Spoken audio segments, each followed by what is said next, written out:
There we go. Now we are. Hey, what's going on, guys? Welcome to episode 93 of the Super Deformed Gamescast. I wasn't sure if we were live yet or not. That was really strange. But anyway, we're here, ready to talk games. As always, I am one of your hosts, John, aka Mr. Megadev on Twitter, and now of the ResetEra forums as well, formerly of NeoGAF. And we'll get to that. The word, trust me, we are. Drama. It's been a little bit of a drama week. It's been a really, really interesting, fun, crazy week all around, and we're going to get into all of it. We got more coming tonight. Hopefully, Jeff will be able to make it. I know Finn is on his way in. And we have two guests tonight. One of them, I'll introduce Sam from Real Games Media first, always a friend of ours. Sam, it's been too long since you've been on. I'm really happy you're here, man. Dude, it's great to be here. Love hanging around with you guys. Love talking games and marveling at just how far down the rabbit hole we can go, just how far into the burning dumpster. Let's get this show on the road. Awesome. I'm glad to hear. Jeff was here for a minute, and then he left. He was here, and he was gone. I'm sure he'll be back. Anyway... And we also have Matt Piscatella from NPD, our friend, who comes on every month to tell us about how the industry is performing. Matt, dude, it is a pleasure to have you here, as always, man. As always, really happy to hang out. And hey, everybody, what's going on?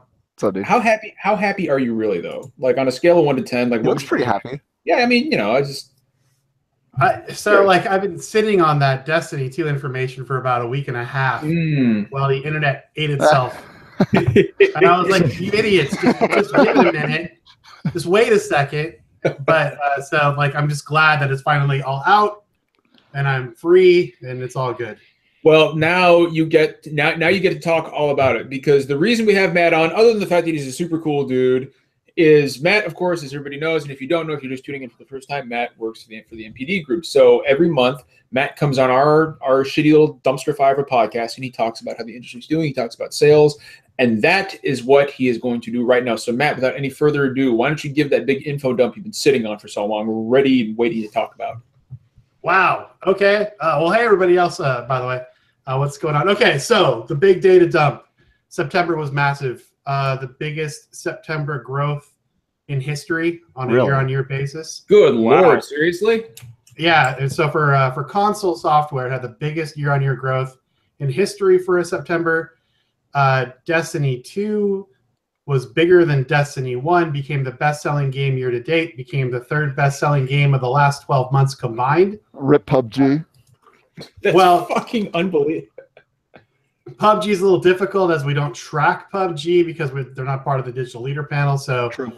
They could be up there as well. But the fact that Destiny, probably 17 million, somewhere around there.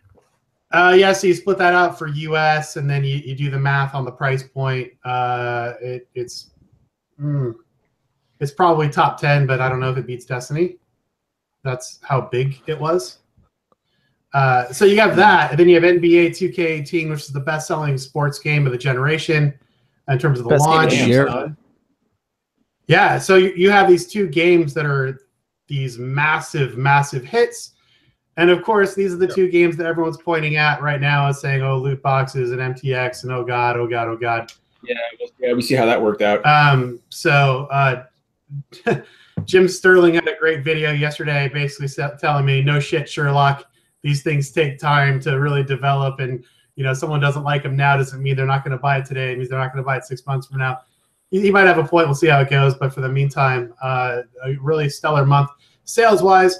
And, of course, just from an overall growth perspective and on the hardware side, I mean, pick your winner. PS4 sold the most dollars.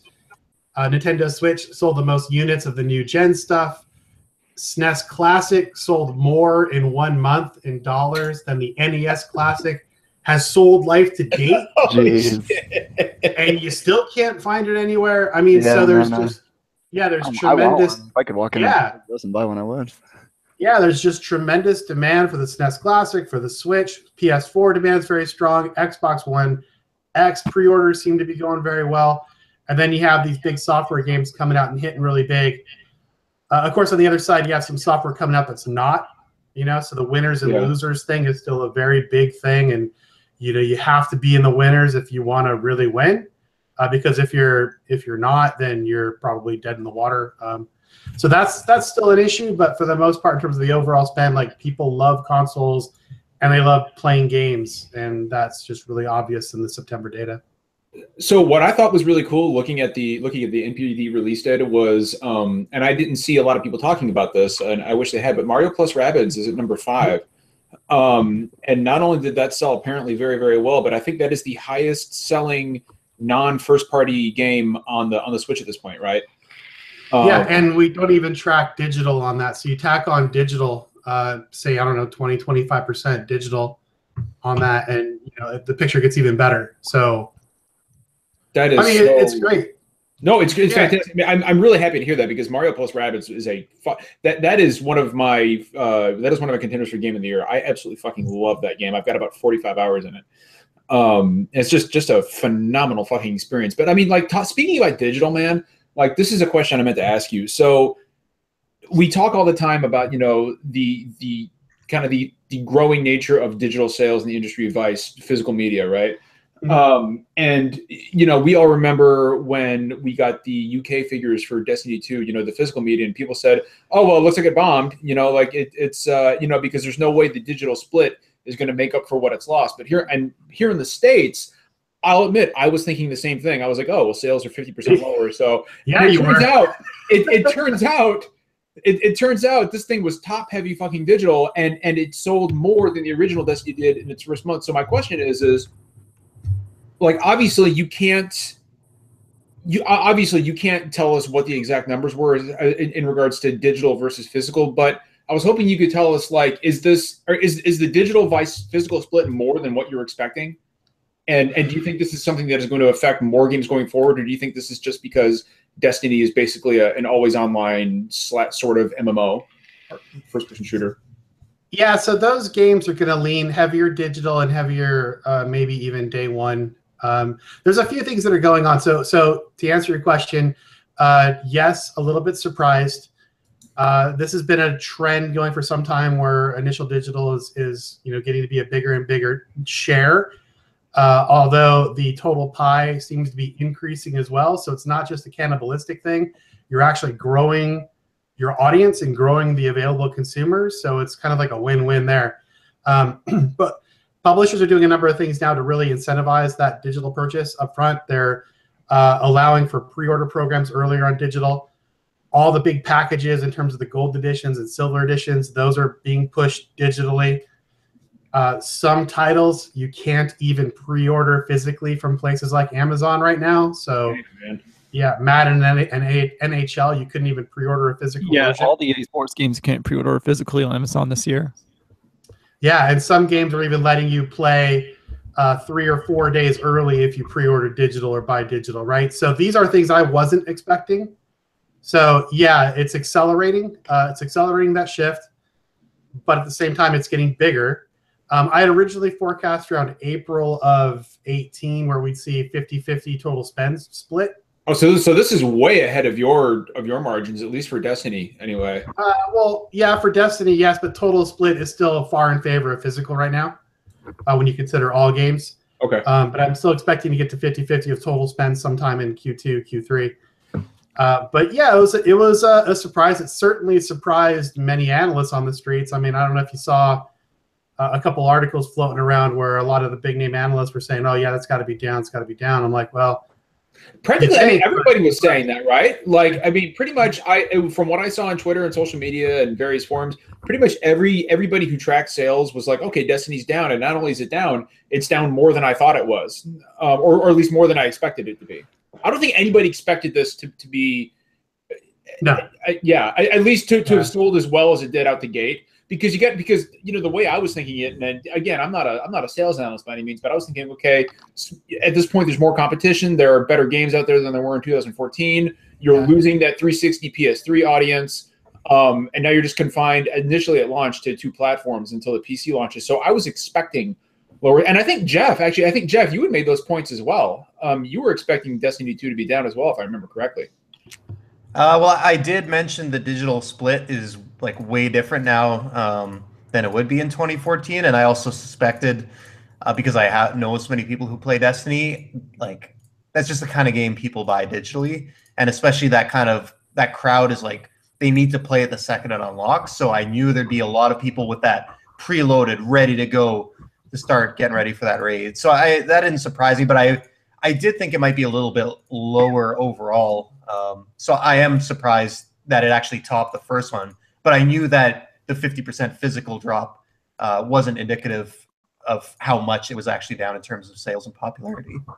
Yeah, and I feel like a thing that people forget too is while Destiny as a game, it's also a service, and I feel like Destiny is more suited for it to be like a digital game than it's like a physical game. Yeah, and one thing that's being kind of underrepresented or underthought of is the average price people are paying digitally is higher than it is physical. So they're buying more of the gold edition, silver editions, right? So your initial ring is higher than it would be if someone went into the store and bought it. So you're not only getting more people, but you're getting them to pay a higher price up front. So from a perspective of how the business is doing, like this is why wouldn't you want to do this? Why wouldn't you push this? And we'll see how it goes. But yeah, that pop was a little bit surprising. But when you look at the marketing and promotion that was around the title, the pricing, how much it was pushed digitally, maybe it shouldn't have been. So something else that I thought was interesting, and you had alluded to this earlier, Matt, but the year-over-year growth. I want to mention this before I forget about it. The year-over-year growth for the industry overall is phenomenal. I mean, I think the number was 39% year-over-year for total spend. Yeah. Yeah, which is I can't. And you had mentioned this earlier that it's the largest this gen or the largest ever. So for console software, it's the biggest September growth period ever. I mean, I remember. I mean, even before you said that, I remember reading that number just the other day. I was like, "Holy shit, that seems like a lot." Like that because usually if there's growth, it's 5% or grew 6%, but 39% is a huge fucking jump. It's a big jump, man. That's a huge fucking jump, and you got to wonder what it's going to look like in November because you've got. I mean, do you think we're going to see growth from last year as well? Oh yeah. The slate. I mean, just in terms of a pound for pound on the slate, you look at this year's slate, October, November. You look at last year's slate, October, November. It's not even close. This year's slate is so much more powerful from a selling perspective. It's kind of laughable. And now you got Nintendo in the mix. Like Mario's huge. Whoa, Jeff! Holy shit! Well, that was something right out of the evil. The voice of God. That was the voice of Jeff God. definitely got his voice in. Jeff went full Canadian on us. It just started screaming into the mic. But that scared the shit. Like I almost shit my pants. Oh my God, I was not ready. Nothing could have prepared me for that, Jeff. I completely lost my train of thought. But yeah, so now you look at the slates and you realize that the selling potential this year is just so much bigger. And you look at titles like Call of Duty World War II, which I think will be bigger than Infinite Warfare with double-digit percentage gains.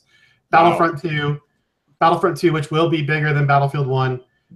You look at Super Mario Odyssey, and then you look at NBA 2K, and you go, holy crap! Like just the top 4 games alone, you're talking 20%, 30%, 35% growth over the top 4 of last year. Dude, Mario Odyssey, incredible. Yeah, you're talking hundreds of millions of dollars bigger, and that's just the top 4. I have a quick Mario Odyssey is going to fucking murder next month. What was that? Who was I just talking? have a quick question for Matt. No, please, jump in, man.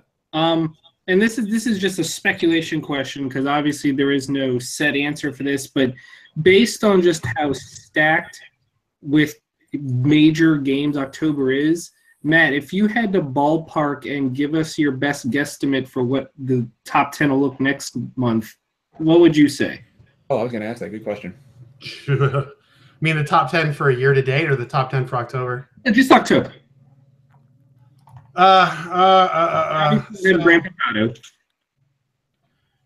So I think, God, that's a good question. It's really tough. Odyssey is going to be up there. Shadow of War will probably be up there. Assassin's Creed Origins might just be up there. NBA 2K is going to have great staying power. Madden's going to have great staying power. Destiny might drop a couple slots, but it'll still be up there. God, Isn't Battlefront out? No, not until November. Oh, sorry. See, the Woolly Strike Back comes out I know, man. Bubby's gonna fucking kill it. Yeah, see, I mean, South Park might sneak into the top 10. Wolfenstein might get into the top 10. It should. The WWE is always a surprise seller. And this is all just October, right? And then you put in the perennial, like the ones that have been evergreen.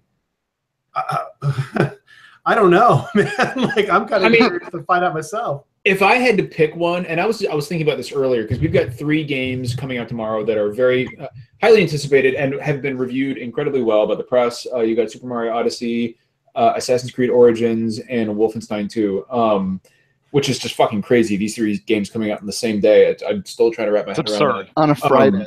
On Friday, like, you know, I'm still trying to comprehend that. And I'm going all in on Mario and Wolfenstein 2. I've got Wolfenstein 2 preloaded right now on my PS4. After the podcast is over, I'm hitting up GameStop at midnight to grab my Mario. I'm going to Walmart first thing when I wake up. I'm passing on Assassin's Creed, but I fully expect out of the 3 of those, I am afraid that Wolfenstein is going to get left in the dust. Out of those 3, that's the safest bet. I mean, Mario's going to sell gangbusters, and Assassin's Creed is just a major multi-platform game, and it has the biggest Xbox One X push. It does. It does. But I mean, if you want to look at something, like, if you really want to think about it, okay, think about the digital landscape, the package landscape. Think back 3 or 4 years ago. Would these 3 games all have released on a Friday, considering that retail basically revolves around the Tuesday? Right? Like, a Friday release was something that just wasn't done.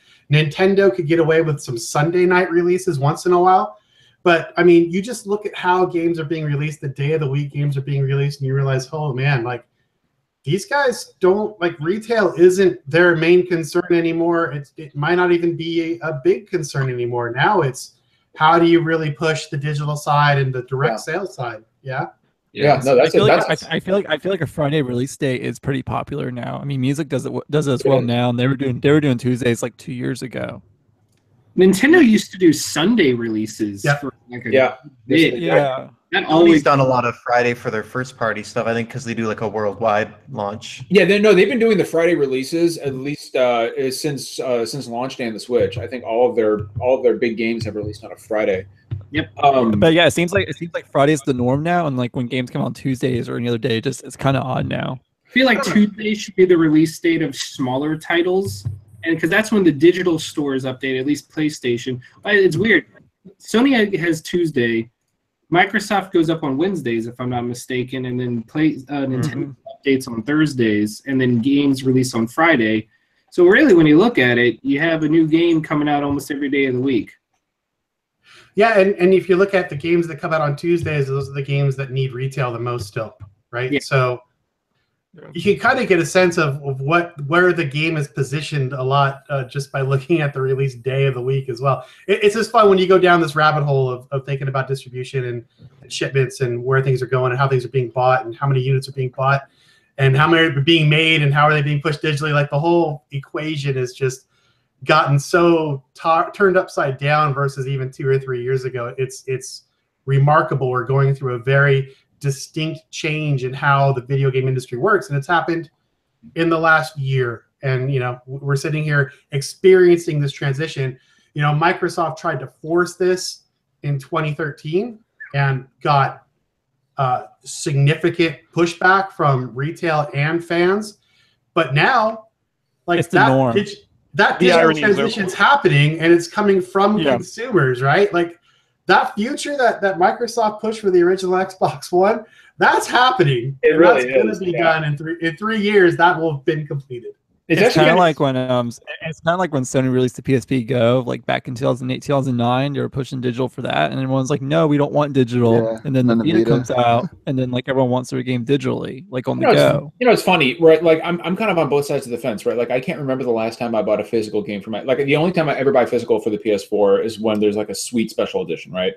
But most of the time, I would say I'm 98% digital on PS4, but for Switch, unless it's an indie game that's not getting a physical release, I am all physical all the way, because I love the feeling of having that cart and tasting it, well, maybe not tasting it, but you don't have to worry about the very limited sweet plastic. Having that cart and just sliding it in. There's something very satisfying about those Nintendo Switch carts, and there's something about Nintendo products that just like I want that cart. I want that physical media, and I don't know what it is.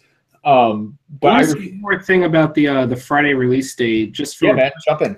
Point, I'm kind of annoyed by it just because I'm no longer in school, and I can't tell you how much Friday release dates would have been great for these major games instead of releasing on Tuesdays and inspiring me to start skipping class on Wednesday because I need to play with my friends. I just think college would have gone a lot smoother had Friday been the norm back in the day. Ironically, Friday release days started happening for me when I started college, so that was nice. all college for me. Yeah, it was pretty sweet. So I want to ask Matt a question, and also the rest of you guys and people in chat too. Once you jump in and join us. Shout out to the people in chat. You're important. You are important. You are all our friends. And I love the discussion in the chat right now. I always enjoy taking a break and looking over and checking that out. So with these 3 games coming out tomorrow, like I am very, very excited about Wolfenstein 2, but let's face it, Bethesda games, single player games have not had the best track record recently. If it's published by Bethesda, whether it's Dishonored 2 or the Dishonored 2 DLC, or I mean, their games are not, or the Evil Within 2. There are others I can't think of right now, but it's not a good time. I mean, they're not giving these games the push that they need. I feel from a marketing standpoint. I do feel the marketing for Wolfenstein 2 has been better. Especially, I love the references in their social media marketing to current events. That's because they didn't have to market it. World events are just marketing the game for. I know, right? But so I wanted to ask you guys: Do you guys think Wolfenstein 2 is going to underperform, especially being released on the same day as a new Assassin's Creed and a brand new mainline Mario game, or do you think it'll be able to hold its own among that group? I'm not confident about its chances, to be perfectly honest with you. And that's not a referendum on the game. It's just a statement on what's releasing in the same orbit. I mean, like look at Titanfall 2 from last year. Like that game reviewed very well and just didn't sell. Just didn't sell at all. Yeah. Wolfenstein 2 is definitely going to undersell. I think it's going to do better than the New Order did, but that's not really saying much. But it also has a much higher budget now. But I mean, exactly. I think out of the 3. It will be the underperformer. I think it'll probably be, out of all the major games not called Evil Within 2, it'll probably be the underperformer, just because everyone. I mean, I feel like Wolfenstein. What? I feel like Wolfenstein 2 will do decently just because it has big supporters. So people have a lot of expectations for it now, based on the evergreen just cult following that New Order had. Okay, well, or hold on. So let's pose the question in a different way then. I'd love to get Matt's take on this first. Do you think that there's a chance that Wolfenstein 2 could overperform? And I'm not saying that it will outsell AC or Mario, because it won't. But do you think there's a chance that because of current events, do you think there's a chance that could resonate with some people and cause the game to actually sell more than what MachineWorks and Bethesda had probably earmarked for the game? Well, they've got a couple things going for them, right? So number one is whoever that social media person is deserves a raise and a promotion. Genius. They've done a fantastic job. But I mean, you add that and you add the reviews, which apparently are stellar. And we're a little light in the shooter space this year. So it's been. I mean, the reviews are literally using words like "sets the benchmark for single player shooter campaign." Oh God, I can't wait. It's the Titanfall 2 of 2017. That's the real reason Maddie's not on the show tonight. He's playing Wolfenstein. He's playing Wolfenstein. I'm totally not home until Titanfall 2 had negative reaction to the beta. Yeah. I mean, I feel like that kind of set a tone going into it that Wolfenstein doesn't have to. It's a shame because the multiplayer on Titanfall 2 is I knew I had high hopes for Wolfenstein 2, but honestly, it's actually reviewing and being received better than I thought it was going to be. And so it could surprise. It could surprise day one in particular. Now, how are the legs through the rest of the holiday? That's a good question. But it should do okay. But then again, it's always about what are your expectations, whether something's disappointing or overperforms, right? And so I feel like out of those 3, Wolfenstein 2's price doesn't get cut first. So, Rain City Gamers in chat, he asked, what will sell better, The Evil Within 2 or Wolfenstein 2? Wolfenstein by far. Yeah, Wolfenstein. That's not. Yeah, Wolfenstein's going. It has the wider market appeal. Evil Within 2 is definitely a niche game. Well, I was just going to say, just as Jeff very astutely pointed out in chat, Wolfenstein 2 has far more mainstream appeal. Well, I mean, just the fact a shooter versus like a survival-ish horror game already gives it an advantage, and then I just think the Wolfenstein name is just bigger than the Evil Within. I agree. Not everyone knows who the creator is, and the first game wasn't that well received. So like I know like along like the hardcore group, they're excited for it, but I really don't feel like people were in GameStop were looking at Evil Within 2 on the shelf and like freaking out and asking their parents for it or whatever. So I've seen a few people in chat say that they think Assassin's Creed Origins is going to underperform. Yeah, I think so. I don't know about that. I just don't. I don't either. I was going to say I see Matt shaking his head.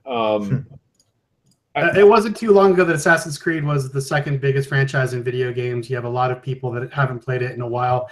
Your mass market shopper, the guy in Missouri, in Middle America goes to the store, sees that game on the shelf. It's gonna get picked up. So maybe not for the very core gamer crowd, but as a mass market product, that thing is going to be a winner. And I wouldn't be surprised at all if it doesn't sneak into the top 5 sellers of Q4. Even beating maybe even a Destiny 2 for the fourth quarter. A lot of people forget that Ubisoft, unlike Bethesda, will spend money on marketing. And while we don't need to know that, like Matt said, your mainstream person shopping for the holidays do. And Ubisoft will get that game out to those people. And Microsoft will help because it's going to be a major feather in their cap for the Xbox One X launch. So I just think I'm certainly not going to argue with Matt. I just got the feeling is kind of I got like a Syndicate-ish vibe from it where like it's still Assassin's Creed, it'll still sell a few million, but I just didn't. I don't know, just the general atmosphere. But again, I'm in that bubble, right? I'm not in touch with those retail consumers. So well, I think part of the thing is one, you've got the anticipation that's built up. I mean, this is the first time Assassin's Creed has taken a break, and I mean since the beginning of the series, really. And so this is our first year since God knows when that we. Well, the last time we had a break was between AC 1 and 2. Yeah, that's the last time. And Egypt is a setting for the series that has been begged for by the fan base for years and years and years. People, the only setting I hear desire Feudal Japan. Feudal Japan. That's what I was going to say. I would be stunned if the next Assassin's Creed, by the way, is not feudal Japan. I would be very surprised. And the game looks good. I mean, I'll probably pick. My wife is a big Assassin's Creed fan.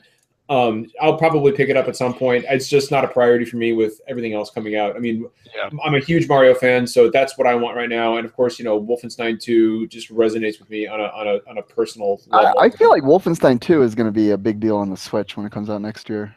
I still can't believe it's coming out on Switch. It blows my mind, but I think people will be receptive. That and Doom are going to do really well. Like, when was the last time people had a good handheld first-person shooter? Yeah. Right? Like, and the crazy thing is, well, and Jeff, the crazy thing is that if you look at the directly captured footage of Doom on the Switch, like it's running well. It looks fine. Like it's not 60 frames a second, but it's smooth as shit. It looks fine. It's fine, and most of those people aren't going to care. If they cared about 60, they'd be playing it on PC, or they already played it when it came out. Yeah, so it's not going to lose them any sales. I still think it's crazy that Doom's gonna be selling for $60. Having said that, I think the Evil Within 2 is gonna run like dog shit on the Switch. Wait, they're porting Evil Within 2? I didn't know that. That's Bethesda has expressed great interest in porting. Yeah, and Matt, I'm sure you've heard the same thing. Nope, you haven't heard that? That was I've not heard that yet. Okay, well that was a statement on Twitter that Bethesda made that they were looking at a port of the Evil Within 2 to the Switch, which I think is a terrible fucking idea. Weren't they looking at porting like Ark or something to the Switch? The developers of that. God, dude. Glorious 2 frames a second. Yeah. that would be the most cinematic experience you could possibly. Lowest quality textures. Yeah. Oh my lord. Well, I think we kind of beat the sales talk to death. Unless there's another point that either Matt or somebody else on the panel would like to make before we move into other topics of discussion. I think the new Bubsy's game is going to sell more than the new Mario. Yeah, moving on. Actually, no. I had one more. I just wondered Bubsy's coming what's out everyone's October 31st. The physical. What's everyone's take on? Jeff, what? Like I'm having a hard time. No, you're fine. Jeff, you're fine. You're fine now. You're fine now. It was like a split second. No, it was like a split second. Sorry, my microphone cuts out and it goes to my webcam mic, which I guess is fucked up. No, I was saying like I'm having a hard time getting a read on Call of Duty. I'm wondering what you guys do. All right. Your voice is hilarious. Dude, just 10 octaves. You guys are being very hurtful to our friendly Canadian. Let's hear it. I can't hear it because Jeff can't hear it. Jeff, you were talking just now and you said a normal, but then it like dropped 20 octaves and you were like, I just wanted to get everyone's turn. This is why No. You guys scared Jeff. He muted his mic. Trey goes, says voice of God. You know, I tell my students when they're bullying someone, if you see something, say something. Oh my God. Someone call you guys out right now. You guys are bullying Jeff. We're not bullying Jeff. It's not his fault that he's Canadian. It's not his fault his computer wants to pick up his webcam instead of his mic. Anyway. It's all love. It's all love. Jeff, anyway, talk about Call of Duty. Goddamn it! So hold on. I do want Jeff to ask his question. So Jeff, go ahead. Yes, I do too.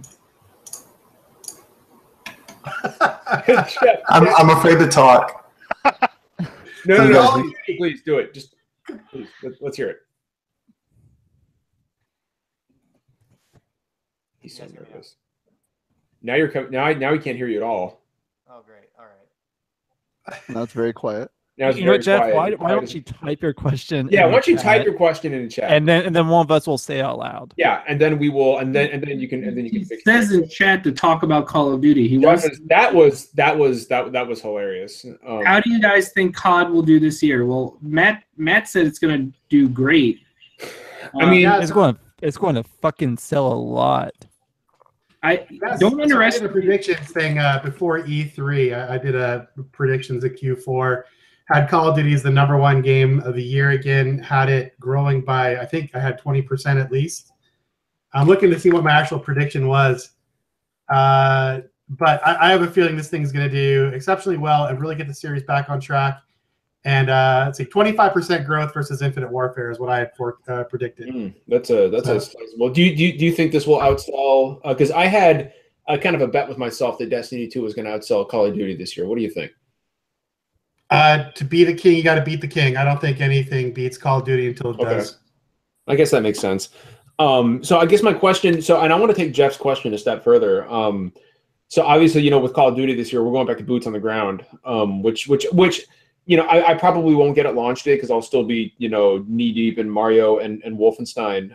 But having said that, I am far more interested in Call of Duty this year than I have been in years. In the years we've gotten jump packs and, frozen forests and Snicker bars. I mean, I started playing Call of Duty with the very first one. So, I mean, I was all about the two part of it. Yep. And I was right there too. So I am very, very interested in Call of Duty World War II. So I guess I'm wondering this, like, where do you guys think the series goes after this? I mean, now that I feel like we go back to the Civil War, and then after that, we're going to the Spanish-American War. So, dude, I'm so like obviously we can't go back to jetpacks next year, right? Because I think the fan base will revolt. So too much whiplash. Yeah. So do what I have been saying for years and make Call of Duty Revolutionary Warfare. That would be fucking fantastic. Think about it. Muskets and fucking ambushing the redcoats. And, oh, dude, it would be so fucking good. It would be so good. But in all honesty, I agree with Jay. I think you've got to go. I mean, the Civil War would be an incredible period, an incredible time period to explore for a Call of Duty game, or the Spanish-American War, or even the War of 1812. But having said that, I think we'll probably get something like Call of Duty Vietnam. So back in the day, right, way back when, the idea of a Civil War Call of Duty was brought up. This was maybe 2006 or 2007, right after Call of Duty 2 came out. And to test it out, they put out a game from the History Channel called History Channel Civil War. I don't know if you remember it. Yeah, I do. Oh, wow, I remember that, yeah. Yeah. So that was kind of like a test case to see if those mechanics could work. And those mechanics didn't really work unless you just throw all historical simulation out the window. That it wasn't fun to do single load weapons and charges and that type of thing. So I'd be surprised if they went that way. But hey, maybe they could. Let me float something by you, because I don't think it's something that's been tackled very much, especially not by a major property like Battlefield or Call of Duty. What do you think about a Call of Duty Desert Warfare that tackles like Desert Storm in the 90s wars? Wasn't there like a Desert Storm game that was being developed in the 2000s and it got canceled because it was Six Fallujah, which I think is the most tragic cancellation of a game ever. I don't think we're still ready for a Desert Storm game. Like I think we are. We've been ready for years. As somebody, hold on, I want to say something about this. As somebody who actually fought, and Brandon was there too. As somebody who actually fought in Fallujah and went door to door, and was involved in the big battle of Fallujah.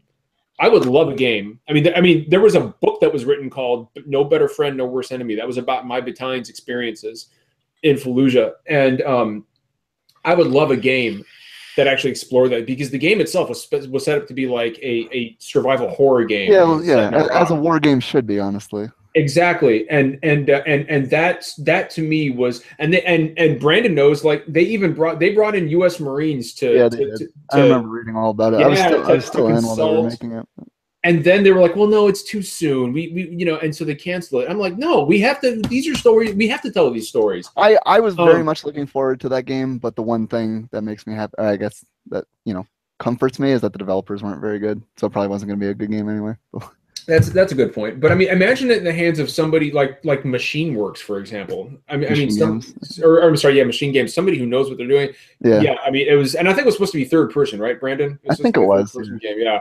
Reminded me a little bit of like Full Spectrum Warrior with an emphasis. A little bit, yeah. Like survival horror.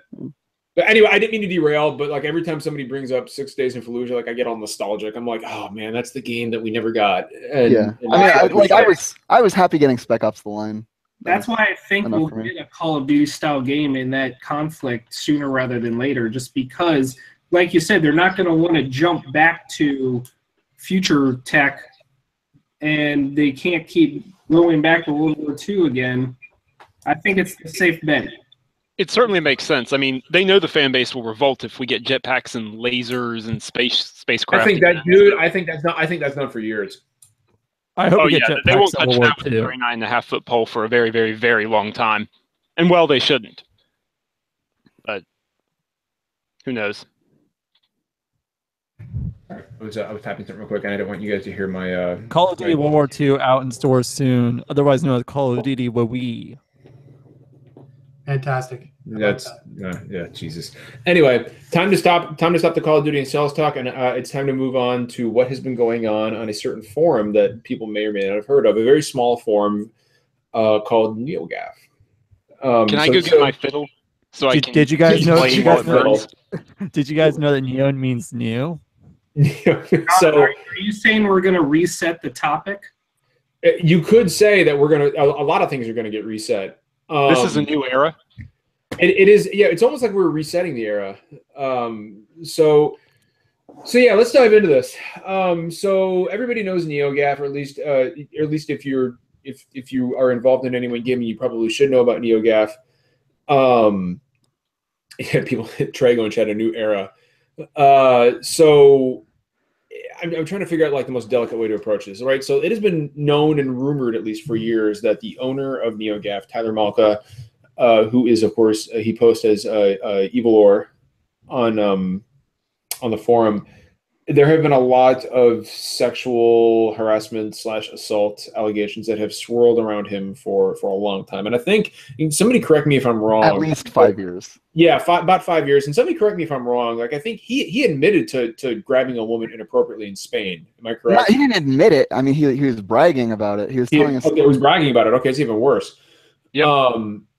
So the floodgates kind of opened this past weekend when an actress, and I can't remember her name, unfortunately, but an actress flat out stated that he. It's probably better not to say her name anyway. I'm not going to say her name. I wouldn't say her name anyway. But she directly accused him of sexual assault, and people started revolting because I guess at first it was the mods, right? Well, actually, first it was some of the posters. Like I did a suicide account, or I did an account suicide where I used the hashtag it was me, and I said it was me because I've heard the rumors about Evil War for years, but I continue to stay on the forum, giving them clicks, and I'm ashamed of that, and so I'm gone. And I'm just not going to be involved with this anymore. And I wasn't the first one, and I sure as shit wasn't the last one. Later that day, it was disclosed that every single one of the mods had resigned in protest. Practically all of them. Except for one. There was one who... Yeah, there's a few that remain. Except for the tech guy who was never really around that much anyways. Yeah, he lives in Tokyo. He's like barely... He's pretty hands-off with this. Yeah, exactly. So that guy committed... So there was one mod left.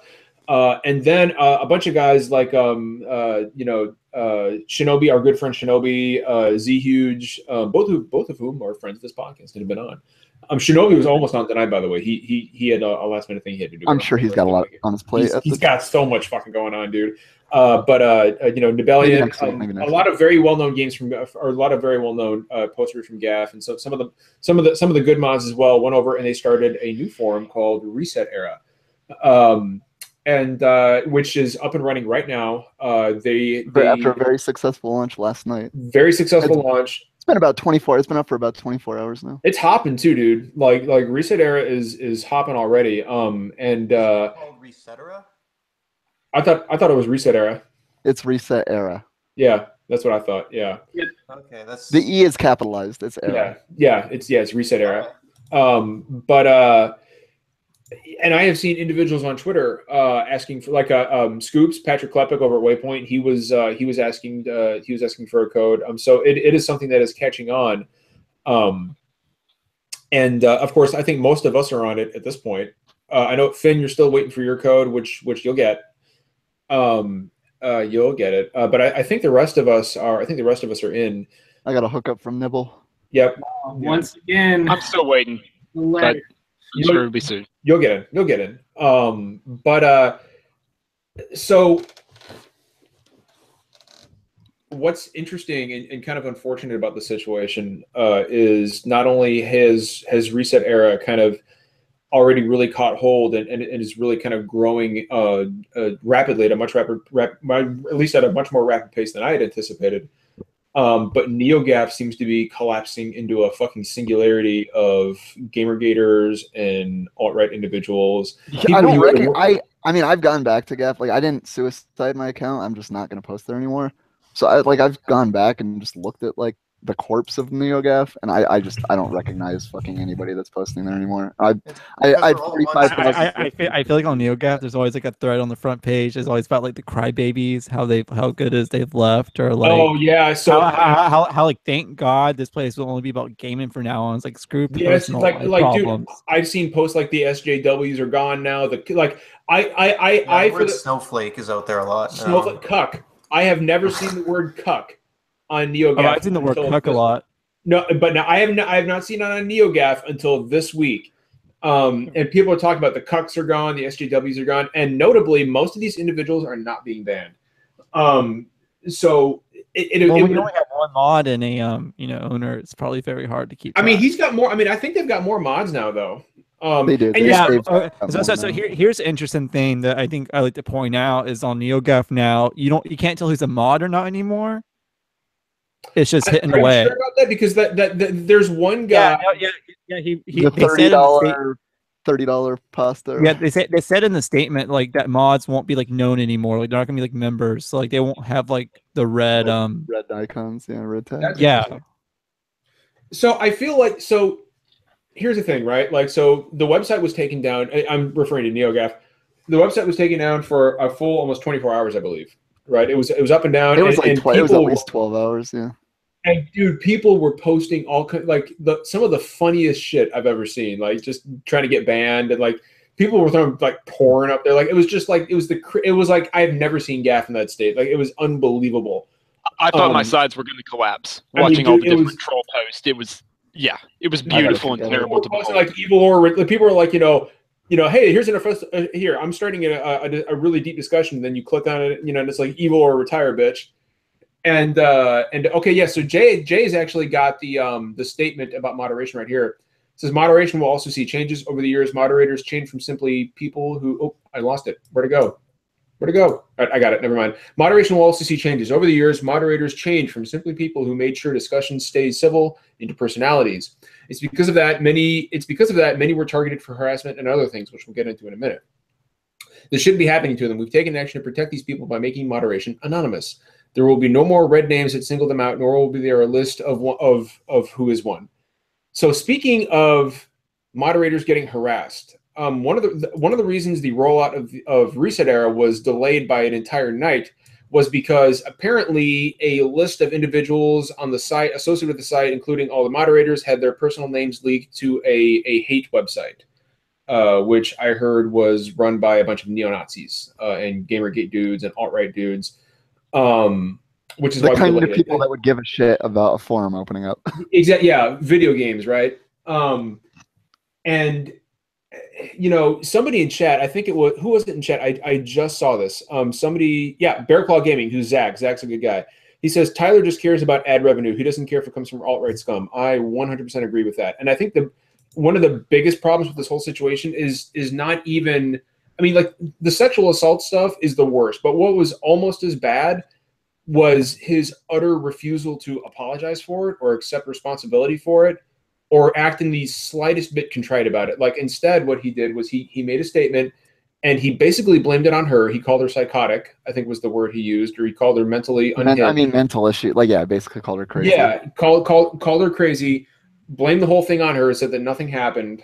And then has been, and then like, some of the ban messages he's giving people are so unbelievably smug about the whole situation that it and you know what's funny? Can you guys hear me okay now? Yeah, no, dude, just coming in loud and clear. Yes, you're good. Yeah, now. you know what's funny is, so I quit the website 3 weeks before this all went down because he cleaned house and off topic and started banning people. And the funny thing is, the entire thread was actually about these sexual assault allegations, basically all the stuff going on in Hollywood.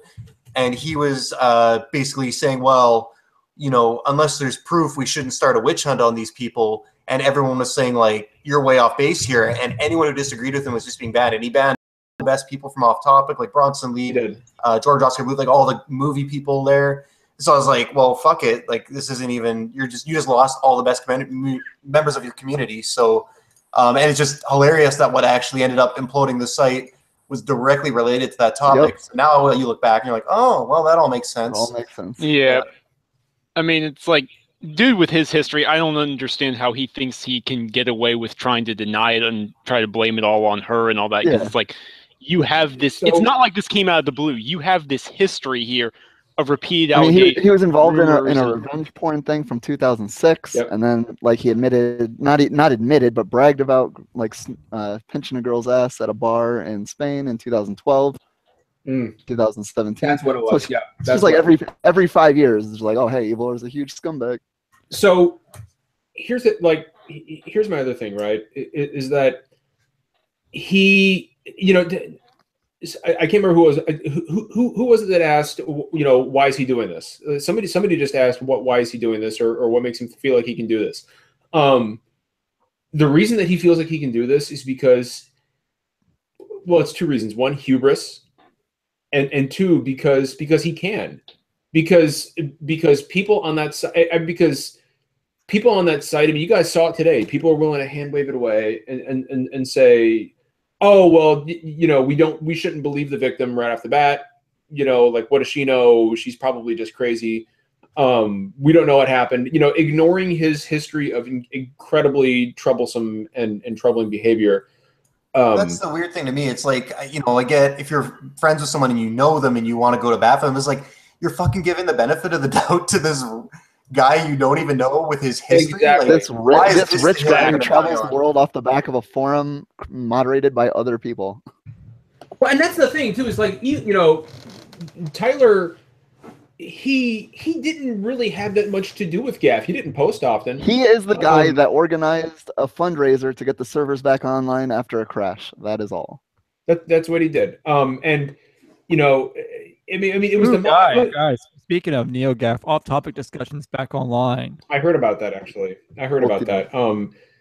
You know, I fully expect that place to become just a hive of scum and villainy, to steal a phrase from Star Wars. But so like, Matt, I gotta ask. So obviously you're already over on ResetEra. You're not posting on NeoGAF anymore. Even if you had decided to, to stay just simply for the fact, you know, simply to try to bring some positivity into a place where there practically is none anymore. Do you think the MPD group would have said, no, you're not posting on there anymore? Like you're done with that place? I don't know. I made the decision to leave it. So someone posted something the other day about the whole situation, about how the community over there wasn't him. It wasn't the structure of the site itself. It was all the members of the community that made it a special place. And when all the people that I thought made it a special place weren't there anymore, then there really wasn't a reason for me to be there, because I want to be around smart people who are thinking about the business in a like a mature and sophisticated way, and are open to, you know, challenging and being challenged and like learning from each other. And I think the sales threads have always been really good at that. So like when the people that I respect left, then I had no reason to go there anymore. So again, like it's about the people. And when folks like Neuralac or yourself, or, you know, a lot of the other folks that are really smart and I like talking to, you know, so I'm glad I didn't have to get to a point where I had to talk to anybody about it. Yeah. I don't get paid for all this stuff that I do, because obviously, you know, we're not getting any money from the public or from forum goers. So I go there purely to learn and to have the conversations and to have my assumptions challenged, which they are a lot. And, you know, that's not the place for that anymore. Well, I mean, I am really encouraged by, because I mean, I'm, you know, especially, you know, Z Huge and especially Shinobi. I'm close friends with some of the admins over in ResetEra, and there are some really good people in charge over there, and I know that they're going to do a fantastic job of trying to keep the I guess trying to keep the riffraff out, you know, and of course, like, there are going to be trolls on ResetEra, like there's going to be arguments, and there's going to be people who act like assholes. They're opening up registration soon. Yeah, I mean, you're not going to be able to, you're not going to be able to stop that. But I think Nibelian and those guys are going to do. I think they are going to crack down a lot harder on stuff like that. I think the permabans are going to be probably out in full force for infractions like that, because I don't think that they want to run the risk of things devolving like they did over the course of several years. Like, because I mean, let's face it. Like, even before all this stuff happened this past weekend, like, NeoGAF had become a cesspool. NeoGAF's been bad for years. Yeah. Yep. I stopped posting like in gaming, like on the gaming side of GAF like a couple of years ago. Well, so Sam, you were never on NeoGAF, but you were a lurker for a while. I've been a long time NeoGAF lurker, and I've had a very low opinion of NeoGAF for a very long time.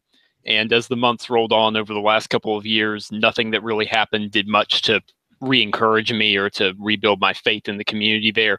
It was very, and I'm not talking about every single person there, obviously, because there were tons of great people, but it was the atmosphere, it was the moderation, it was the hypocrisy, it was, I'm trying not to get political into this, it was the tone of self-righteousness while gleefully handing out bans to anyone who didn't. Oh, I know what you mean. Hive mind, and that's probably the most politically neutral way I can put it. And it was just the whole smug atmosphere that I didn't want anything to do with it. Well, the thing is that, you know, several industry figures, and I'm going to quote him. I'm very disappointed in the way in the turn he's taken, and I don't follow him anymore. But when you're right, you're right. And I do want to point out something that Colin Moriarty said. You know, and I don't like quoting him because I don't like pretty much anything he says. But he did say that NeoGAF has been very, very ill respected, or completely not respected by devs, by publishers, and by the general industry for a very long time. And he's right. He's right. He's absolutely right. I mean, He's right. Didn't the creator of God wasn't the creator of God of War decided to like ask me anything on NeoGAF? David and they Jaffe. basically just like banned him. Yeah, the David Jaffe like that. situation. I was reading the thread when David Jaffe got banned. Like I saw that all go down. It was unfortunate because David Jaffe was like a valued member of NeoGAF. Plus, they're like I mean, they basically like lured him into like they basically set up a trap for him. They set up a trap for him, basically. Yeah, he had no way to fight out of the conversation. And for like the developers and like journalists to see that, it's like, do I really want to go on Gap and like be like honest with these people? Like, because like David Jaffe has got to be honest with these people, and they basically just played him like a fool. I mean, they didn't even perm ban. They just like temp banned him, and then he just said like, there's no point going back. Well, Susan, Susan, who, as everybody knows, is a good friend of the show. I was talking to her offline just the other day, and she says, I'm going to tell you right now. She says, among the journalistic community, even people who post on a NeoGAF, like nobody liked that fucking forum. Like I didn't. I had 45,000 posts. Like she was like nobody in the industry who mattered enjoyed that forum at all. I mean, I used to be proud to be a member of NeoGAF. I mean, like when I first started posting, it doesn't mean you can't be proud. That doesn't mean great things didn't come out of it. We're talking about a general tone. I absolutely lost pride in being a member over the years. Like, so here's the thing, right? Like I had been a lurker for years, and I first got my account approved, I think it was like in 2014.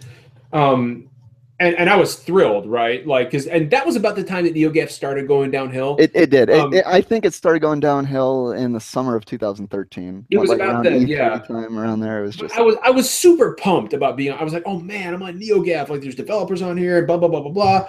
And like over time, I started becoming so disillusioned by the whole thing. I was like, wow, there's a lot of shit posting on here, and wow, people like more people seem to hate games on here than they do love them. And go ahead. I'm a generally optimistic person, and the fact that it got to the point where NeoGAF was a forum where I went to just read the opening post in the news and then skip comments. It was like YouTube. Anytime I read the comments, it was just people that seemed incapable of enjoying anything and just enjoyed a cluster fuck of negativity and cynicism. Yeah, as someone who primarily plays on the Xbox, it was really discouraging to go on NeoGAF to talk about games. Well, and like the thing is like I can't completely regret it because it led me to a lot of really really amazing people that I now interact with on a daily basis, and there were some truly amazing people on exactly, yeah. I mean, I met some of the podcast guys through GAF, and I mean I met Matt through GAF, and like I can't fully regret it because there was a lot of good, not just some good. There was a lot of good that came out of GAF, but there was plenty of good. I mean, there was even in the worst of times, there was still like good stuff happening. But like to watch what happened to it over the years was just really depressing, and it all kind of came to a head when my brother, who is a big gamer like us, and he's not on GAF, and he was like, hey, I want to try to get a NeoGAF account. I'm like, it's not really worth it. I'm like, I wouldn't worry about it. So then he goes to GAF one day. And he calls me the next day, and he's like, "Dude, that place is a fucking toilet." He was like, "Are you serious?" He's like, "This is the forum that everybody's talking about." And I'm like, "Well, honestly, dude, it hasn't really been what it used to be for a long time." Yeah, like I have a good example of this. So like I think I met Brendan through Steam GAF probably like 2013, 2014, and I want to say like sometime like 2015 or so, it just became like a whole anime game thread. And like I don't know, just like at some point it just got really negative, and like I just didn't really want that anymore. And like I felt like on the gaming discussions, like especially, it was just a very negative atmosphere. And like if you voiced an opinion that no one agreed with, you were just basically bullied into a corner. I mean, for the last year and a half, I've only been posting like pretty much on the community side. I just don't want to participate in the gaming side discussion. Yeah, I want to say the last 2-3 years of GAF, I was basically on all topic community, like in the GAF Hop thread.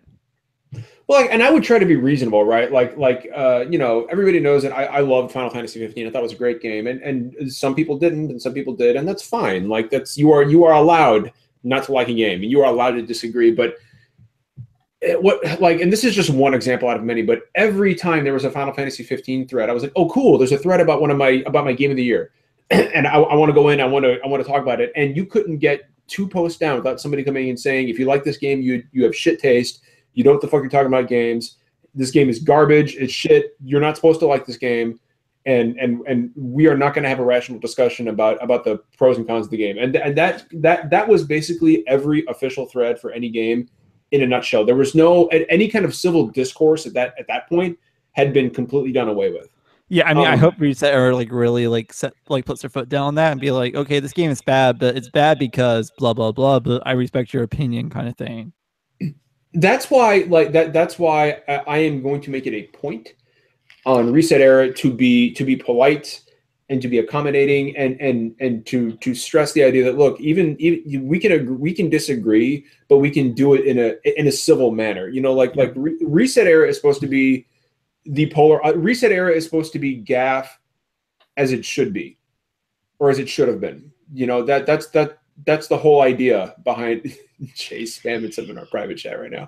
That is the whole idea of ResetEra, and I am very, very, I don't know. I guess I would say hopeful as to what ResetEra is going to accomplish. You guys are distracting the shit out of me. With yeah, I mean, I feel like ResetEra has the heart of GAF. I hope they keep up with the policies of the they've already like set down for ResetEra, because I feel like we already have a very strong thing going on ResetEra. As I said before we started the chat, we're not really starting at like a square or step one for ResetEra. We're literally starting like where we were on GAF, and we have all these like community threads already up, all these like off-topic communities. And like there are already like 70,000 posts like the first 24 hours of it being up. Like so, it's really cool to see. Sorry, I'm fucking tripping out by what Matt and Jeff are typing back and forth. Okay, so guys, Jeff says that Dark Souls sucks. Matt says Bloodborne is the Dark Souls of Bloodborne games. And then what was it about Saki? But Saki wants games. Saki wants to talk about the games. So games, guys. So somebody in chat said something that I think is the perfect microcosm for what GAF became, and I'm sure you guys all remembered what happened with Shinobi in that Mass Effect review thread. Shinobi, our good friend Shinobi 602, who you can now find at Shinobi Speaks. He's doing a lot of good work over there, and he is now one of the admins over at ResetEra, and he's doing a fucking fantastic job. But Shinobi, who provided GAF with leaks for years and was never had a mean. I mean, not just leaks. I think a lot of people forget that like what made Shinobi a personality on GAF before he had any friends in the industry.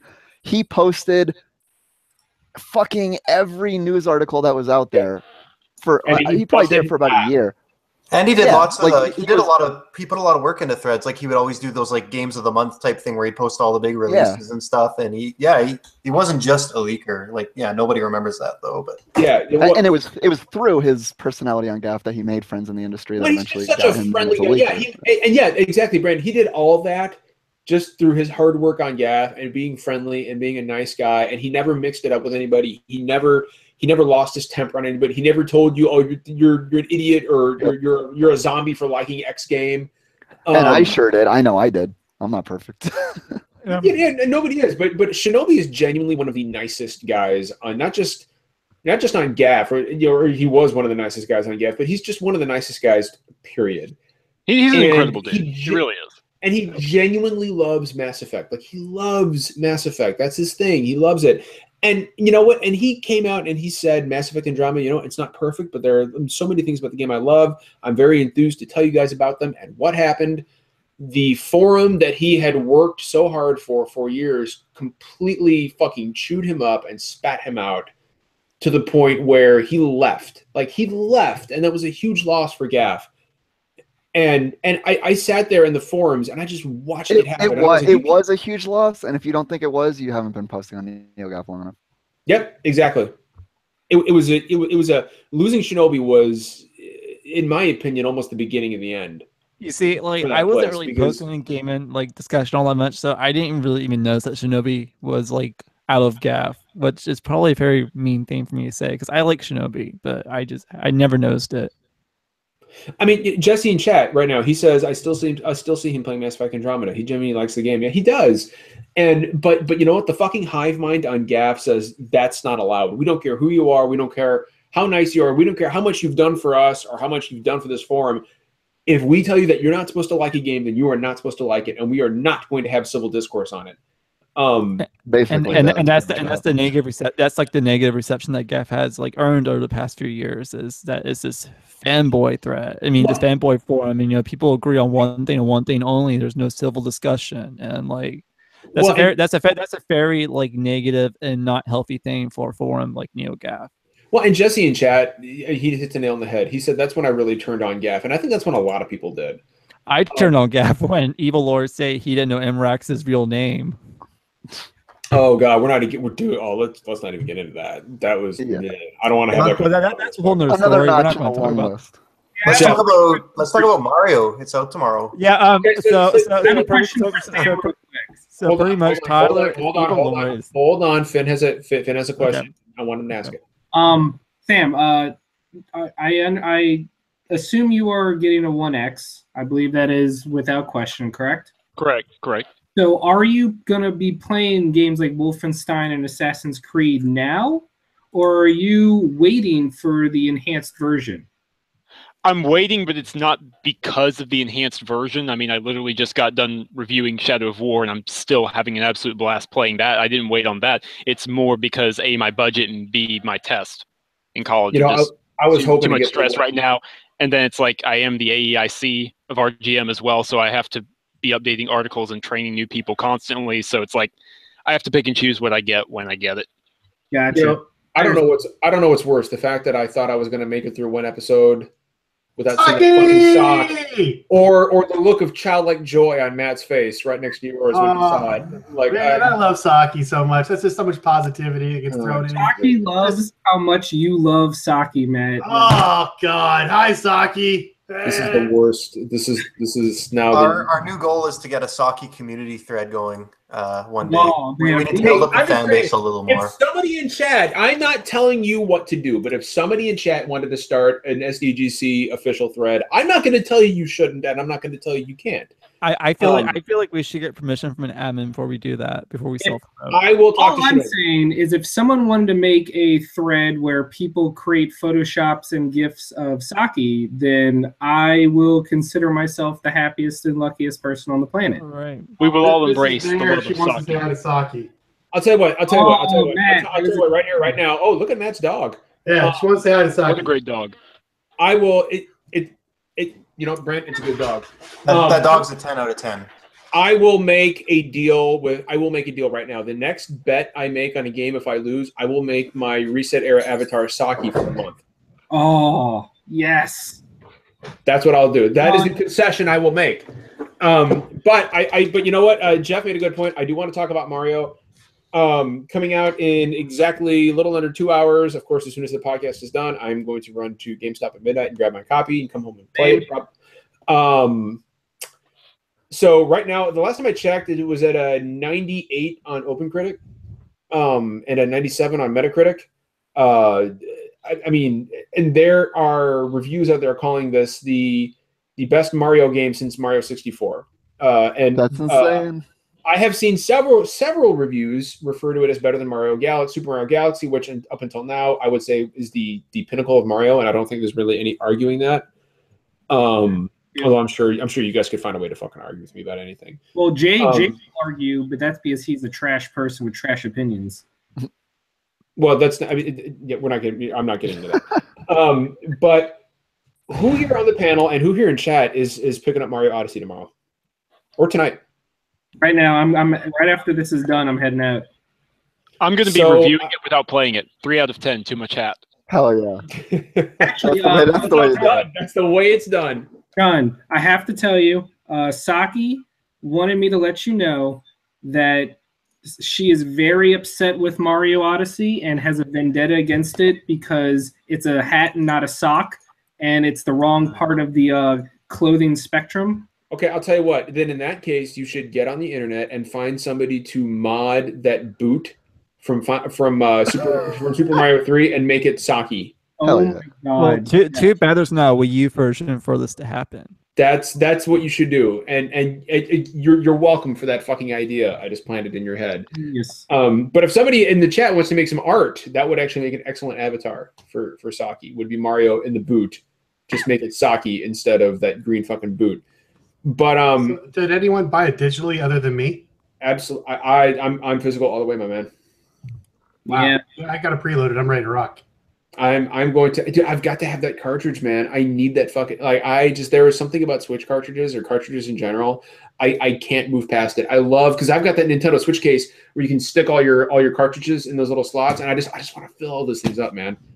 I just want to fill them up. But so let's talk about Mario. So like Mario Odyssey, right? Like from a sales perspective, Matt, do you think that, how do you think Mario Odyssey fares against games like Call of Duty and Battlefront? Obviously it won't reach those heights given that it's on one system. But do you think that Mario Odyssey could propel the Switch to an NPD victory in November, as long as stock keeps up? Yeah, as long as stock keeps up, it should, but that's always a big question. I have Odyssey as my number 4 game of Q4, $100 million plus at retail. We don't track digital, so that might actually limit it a little bit on the charts, but I expect it to be up there with the NBA 2K18s of the world for the fourth quarter and be a massive mass market success. That's fucking crazy. Do we know if it looks so good? The Switch bundle, does it come with a physical copy or a digital copy? I don't know. I don't. Oh, so the bundle, yes. Actually, I am picking up my bundle tomorrow because I am the most fucking amazing epic dad on the planet. That is my 9-year-old's Christmas present. Yeah, because I feel like wouldn't that be tracked with it's digital as well? It's digital. It's I can confirm it's a code. Okay. So yeah, it would be nice if it was a physical copy, but yeah, it's a code. Yeah, that's kind of par for the course for those. I think they're usually codes. I agree. Yep. I played 30 minutes of this game at Best Buy. Like I got done with the demo and I played it. I was like, I'm playing this again. So I picked it up and I played it again. And oh man, that I knew this game was like, as soon as I played it, I knew this game was going to review. I was just, when I threw that cap and I took over a bullet bill and I just started zooming around, I was like, this is fucking, I was like, oh my Lord. Dude, like the entire first run of the demo I played, I was just running around, taking stuff over and flying around. And it's just, it was utterly fantastic. And the way that the game transitions from that big 3D open world to those 2D based, basically Super Mario type levels, is just it's so seamless and cool, and it doesn't make any sense, but when you play it, it fits so well and it transitions so well, and and those areas, those portions where everything becomes 2D and old school, it's not just some mode in the, like, it feels baked into the game and it feels natural. And like they don't last as long as I would like them to, but some of them wrap around pillars, and so as you're going, you're actually moving up a building, and whatever costume you're wearing, you take that into the 2D world. So like if you're dressed as Dr. Mario, then all of a sudden you're Dr. Mario in that 2D sprite-based world, and it's really God. Dude, it's so cool. And actually, it looks like we have a question for Matt in chat. Matt, did you already answer it? No, what's that? It's from Bear Claw Game, and he asks, "Can someone on the panel ask Matt if he thinks digital adoption is as high on Switch as it is on other platforms?" No, it's not, from what I know or what I've heard, but growing quickly. But yeah, the PS4, Xbox One digital adoption rate, actually the digital adoption's better on X1 than PS4. But they're right neck and neck, and then Switch is trailing, but growing. Switch just added preloading, I think, with their latest update, so that should help grow it. Yeah. I mean, it doesn't help that Switch came with a 32 gigabyte storage on just a base system. How big is Mario? Oh God, I have no fucking idea. Last I heard, Mario's not big. It's like 3 or 4 gigs. Oh, okay, that's not too bad. Yeah, it's not bad. Reasonable. That's like 1/6 of the hard drive space. Wolfenstein is like 60 gigabytes. Yeah, that's a big fucking game, dude. While we're on the topic of Mario, I had kind of something I wanted to bring up. Please. I don't want to be negative. Like, I know it's like, I'm sure the game's amazing. This is just like nobody's played it yet, like none of us. So this is really the only thing I could think of to talk about. There was a couple articles today about the motion controls in the game. So I guess there's 2 different types of jumps. There's like a regular jump and a high jump.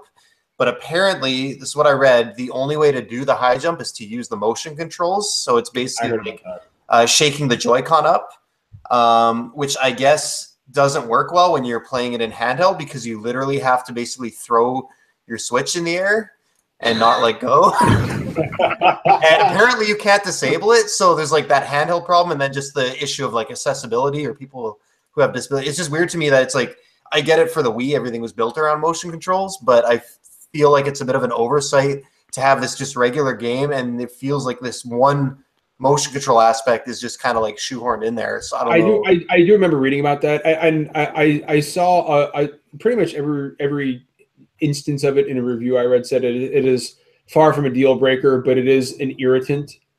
And I'm wondering, can you do it with the Pro Controller? Because I didn't see anything about that. You can do it with a Pro Controller, yeah. Like anything that has the gyro in it, I think it'll still recognize it.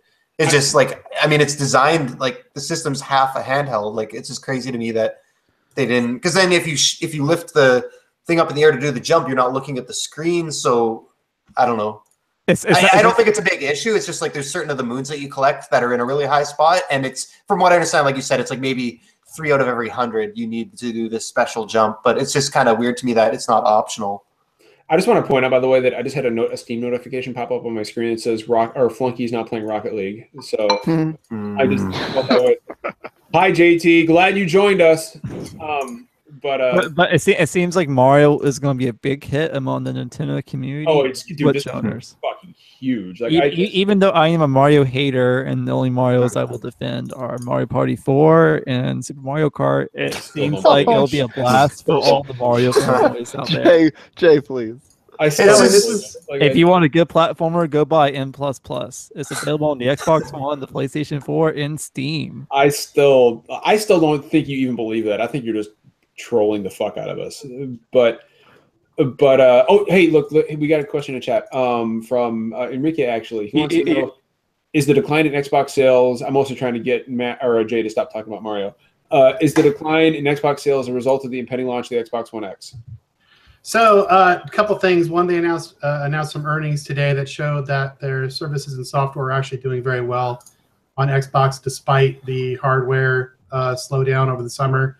So people are still buying a lot of games. They're paying for Xbox Game Pass in bigger numbers. It was called out.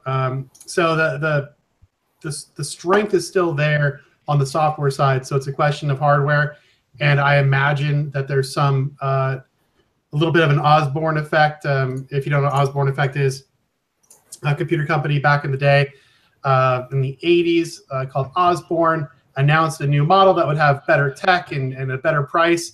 And so everyone stopped buying the current model. They announced it about 8 months or so early. Everyone stopped buying the current model, and by the time the new model was going to come out, the company was bankrupt because all the people decided not to buy the old one. The Osborne effect. Go Google it later. It's a phenomenal story.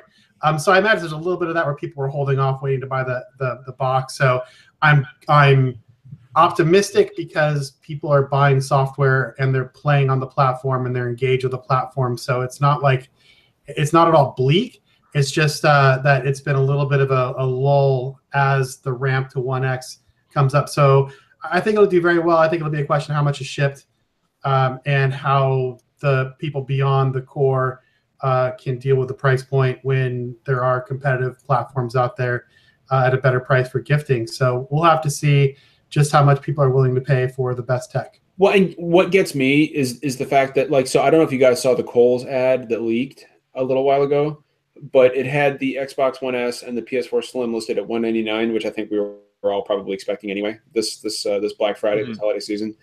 But to me, like, as a father, like, granted, my son I'm happy giving him a Switch. He's not getting a fucking Xbox or a PS4.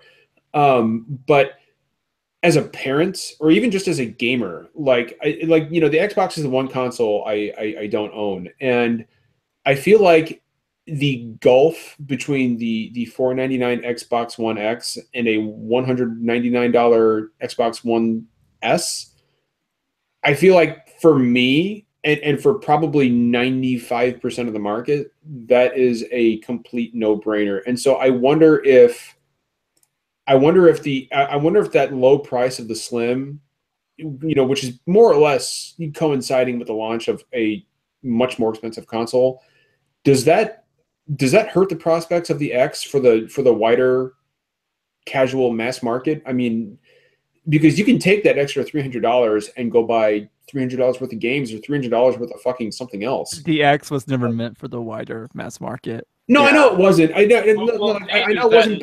But like even for the core gamer like me, right? Like I am part of the core, but let me take that question. Go ahead. The thing is, I think at the price point even that we're at right now and the different bundle options that are available, the type of person who was going to pick up an S versus an X at $199 versus $499, the $50 drop is not what's swaying. Mm-hmm. That makes sense. Like it was never going to be a question. This drop isn't going to hurt it because they would have bought the exact same console. Otherwise, they're just going to have $50 extra to spend on games. Yeah, like they either care about having the best performance and the best graphics, and then they were going to buy an X, or they don't care. The people buying going to buy an X.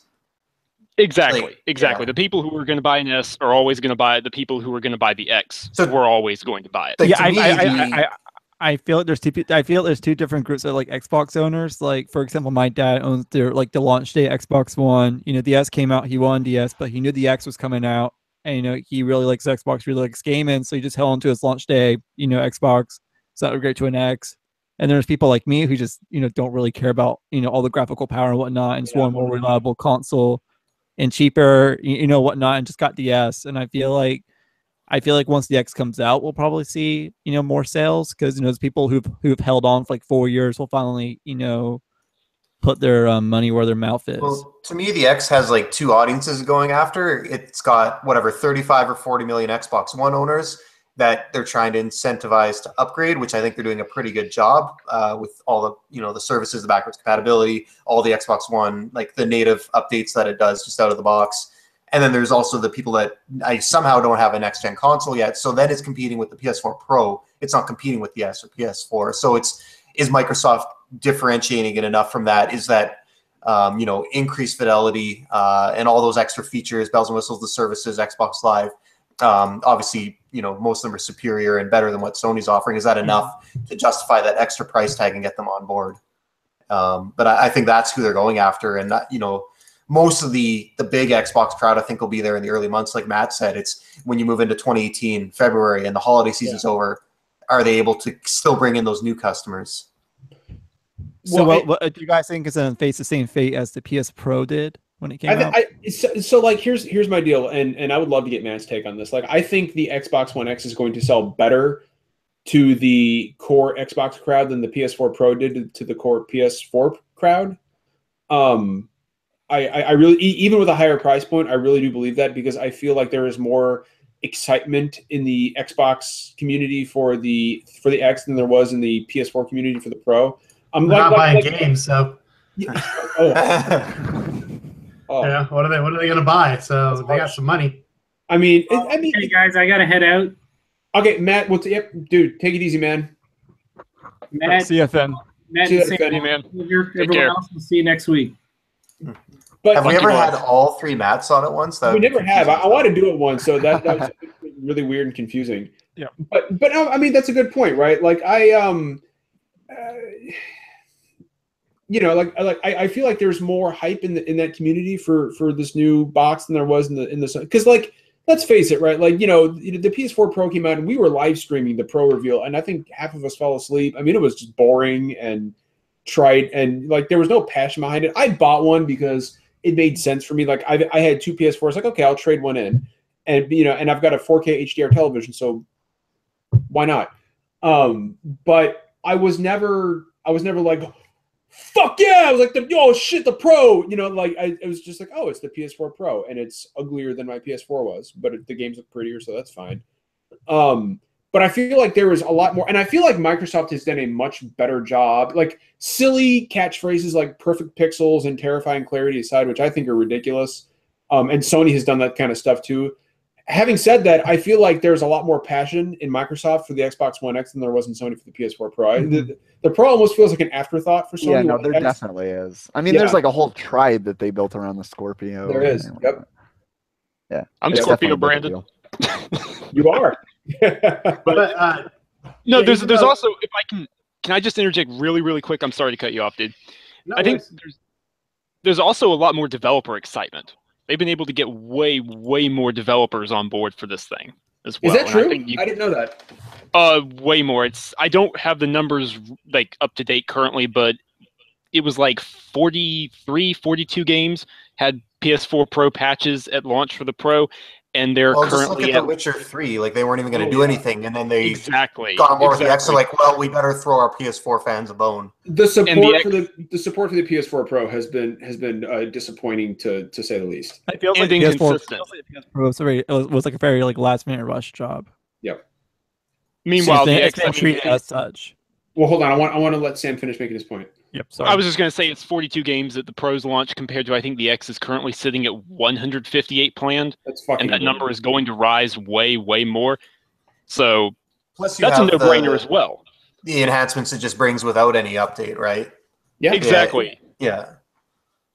Exactly. I just wish it weren't. Yeah. So the question to me is, right, so the PS4 Pro comes out, and despite some of the things you called out, it was a success. It's at retail. Yeah, it did sell well. Yeah, its share has continued to increase over time, so more people are opting to go with the Pro. But yeah, the One X is a much more, I think, well thought out and attractive initial proposition. It's a sexy box too. Like, that's one of the best consoles I've ever seen. Yeah. So the question for me is, how many are they making? How many do they want to sell this quarter? Right. So you have two ways of looking at it. You can go limited with your distribution and hope you really kind of drive interest, and you keep your inventory lean. But that limits your upside potential, and you could have a situation where people want it but can't find it, which you don't want to leave money on the table that way. On the other hand, if you go really big and you ship a whole bunch of units and they don't sell through, and you're sitting on 400,000 or 500,000 of them at the end of Christmas, then you have a price problem. And with the price point where it is, if you have to drop price in January, February, that'd be really bad, right? So I think they have a real difficult needle or hole to thread in the eye of the needle to thread. They really have to get everything right on their demand plan, and that's a really hard demand plan to come up with. So they're very smart. They know what they're doing. But boy, like, you really are trying to thread the needle in terms of what you put out there, and hoping that you get good pull and you're not sitting on too many, while at the same time making sure you maximize your opportunity in the holidays. So I don't envy their position. It'd be very stressful, and it's going to be a really interesting holiday to watch. Well, I'll make this one last point, and then I think we'll probably take off here. But I think kind of the pickle that Microsoft finds himself in is, last year, had you said, well, John, the PS4 Slim is $299 and the Pro is $399. Which one do I get? I would have said, well, I mean, at $100, you might as well just get. I mean, if you don't have. I would have said, if you already have a PS4 and you don't have a 4K TV, I don't think you need a Pro. If you don't have a PS4 at all, you might as well get the fucking Pro, because it's only $100 more expensive, and you can upgrade to a 4K TV later. Fine. So yeah, if you don't have one, get the Pro. With the price differential between the Slim and the X, I think the picture changes a bit. And you've really got to. It's a question of, well, what's more important to you, affordability or visuals? And that I think is another cliff that the Xbox One X is going to have to try to figure out a way to climb, is to, for people who don't have one. Well, but then again, I guess if people are buying Xboxes, period, then Microsoft doesn't care which one sells more, or which one sells at all. So, but anyway. I still feel like with the 200 Xbox One Slim, you're still getting a great console, though. I don't think you'd be missing out on too much, especially with the original Xbox backwards compatibility this week that came out. I almost, I love my One S, and I love the 4K player in it, but I almost wonder if they made a mistake putting a 4K player in there, because I feel like that would just give a little bit even more incentive. If I didn't have it, I would actually seriously be considering an X, because that's what I bought my S for, for the 4K player, because I don't play on my Xbox that much. Mm-hmm. And it's great that they did that for the consumers, and that they managed to get it in at that price point. That's why I bought it. But I wonder what that could have done if it was an Xbox One X exclusive, was the 4K Blu-ray drive as well. Yeah. I don't think so. I mean, I think that the idea of being able to proposition lots of different families, just stereotypically across America with, hey, how would you like a 4K Blu-ray player at a very affordable price point. Your kids want a console anyways, versus, oh, well, you have to get the Elite Super Premium Edition in order to be able to play 4K Blu-rays. I think it's a market appeal type situation. Speaking for the X sales. I mean, like, Matt said, Microsoft doesn't care if they sell an X or an S. They're still selling Xboxes. So in the end, it's not a big deal. Yeah. Well, I think it's probably time to wrap up because I think we're at an hour and a half. We had some really good topics tonight, some really good discussion. This was one of the best episodes we've done in a long time, I think. Really interesting stuff to talk about. And as always, Matt, thank you so much for coming on as you do every month with us and talking about the NPD, man. You make us all a little bit smarter. And oh my God, dude, I just saw the Wolfenstein II Steelbook. It looks so good. You got to stop. You gotta stop. So you gotta stop this. It's just an hour and a half left, my man. Oh God. Yeah, Matt, dude, it's always a pleasure to have you on. And thank you. We're a small podcast, dude. We're not very well known. So thank you so much for taking your time. It means a lot to us that you think enough of us to come on and kind of talk sales and make us all a little smarter. Mix it up a little. Yeah. It's all fun. It's really great. It's really fun hanging out. I look forward to this. So thanks for having me again. Of course. It's always a blast having you on. And Sam, as always, you're an old friend of the podcast, and you of course know that you have a slot on here whenever you want it. Thank you, John. It's always great to be with you guys. Really is. You guys are all the best. You're like the digital power up mushrooms to my digital Mario. You guys always make me bigger. Oh, wrong. Anyway, tell me more. Please be excited for Mike Huber, who will be joining us in about 2 weeks. Hell yeah. For the fourth time for Mike Huber. It's gonna be awesome. And if you and I know we had some new viewers in the chat tonight because I spammed the shit out of the GAF Discord, and I know we had some new viewers in there because I got some messages. So if you have not done so, please not only like this video, but please subscribe to our channel and also help spread the word about us because we are always looking for new viewers to hang out with the chat. We love our chat. We love our friends. And if nobody has anything else, then as always, it's not always poetry, and we don't always agree, but we always keep it real. So until next week, take care of each other, and we will see you guys later.